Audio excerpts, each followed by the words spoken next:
my name is Emily Gujou, and today for NL Reads, we're talking to author of The Wards, Mr. Terry Doyle. Terry, thank you so much for joining us today. Oh, thank you. You don't have to call me Mr. Very nice. So basically this is the part where we just ask a few casual questions of our authors, get to know them a little bit better. Are you ready? Absolutely. Wonderful. So tell me, what is the best part of writing a book? There's a lot of good parts of writing a book. There's a lot of not so good parts. I think for me, the best part of writing a book is the first draft.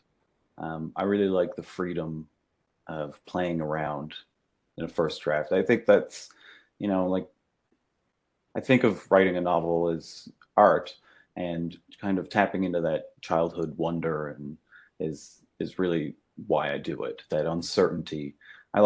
It's really a special feeling when I can surprise myself on the page. So that's the best part for me. Sounds wonderful. If you were to use a nom de plume, what would it be?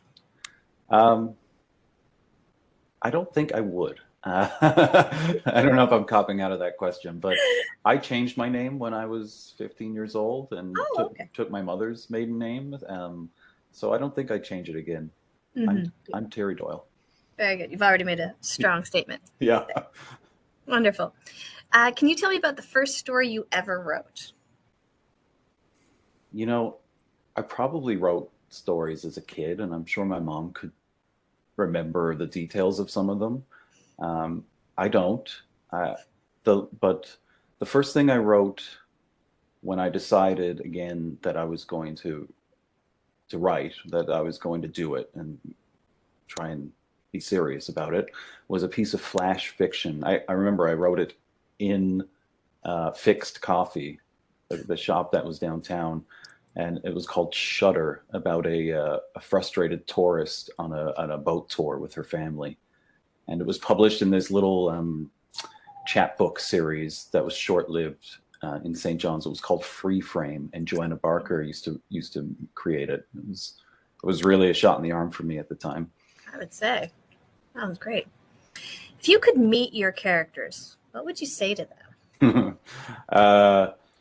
I'd probably try to diplomatically expound on the virtues of talk therapy.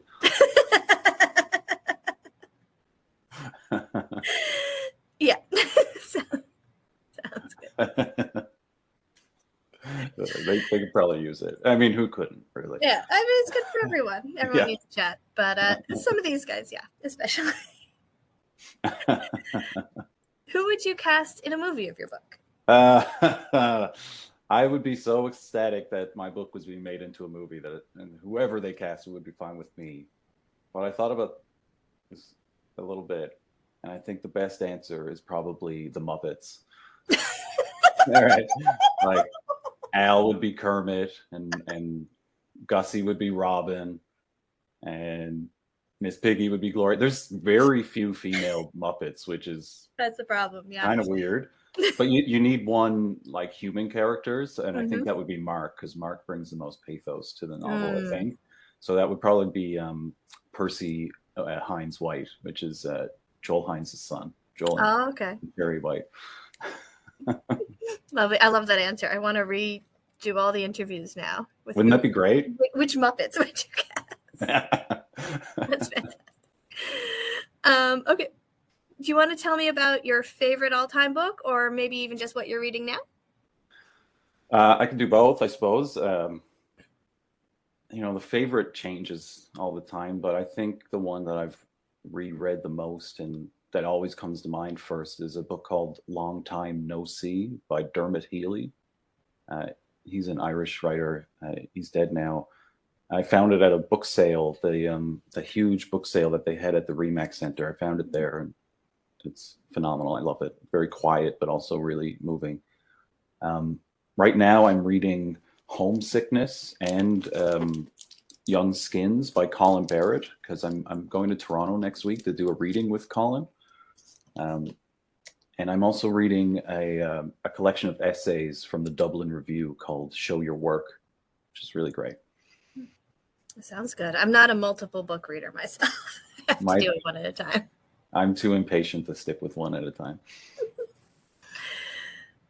If you could invite anyone to your book club, living or dead, who would it be? Justin Frampton. We might not talk about books, but if I had the option to invite anyone living or dead, it would, without question, be my best friend, Justin. Oh.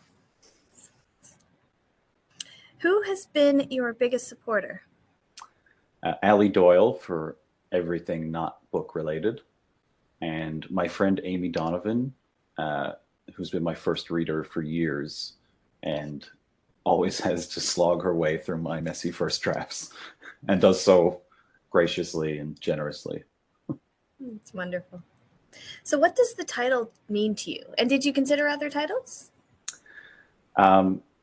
My copy editor wanted me to consider other titles, and I stubbornly refused. But I felt like the title, The Wards, had some subtle significance. It was the title before there was a finished draft.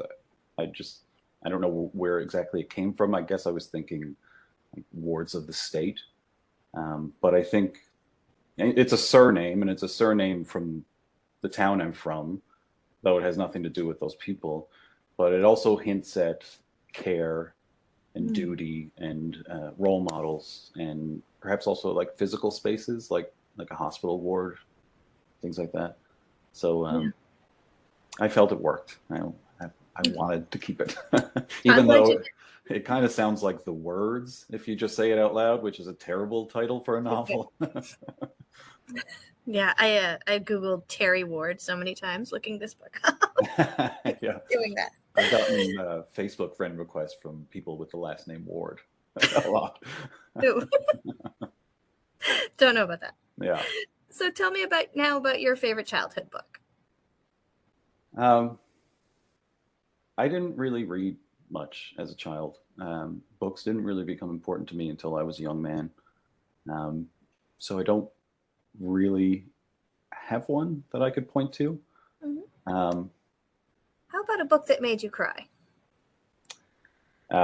February by Lisa Moore. That book is like a balm for a wound. About the Ocean Ranger, obviously, and it's not something. I mean, the Ocean Ranger went down the year I was born, so I wasn't directly influenced or affected, but it's still a very powerful and moving book, and I've read it more than once and listened to the audiobook, which is just as moving. Yeah, must be hard listen, but it's definitely a beautiful crying book. Yeah. Wonderful. Well, that's all of my questions for today.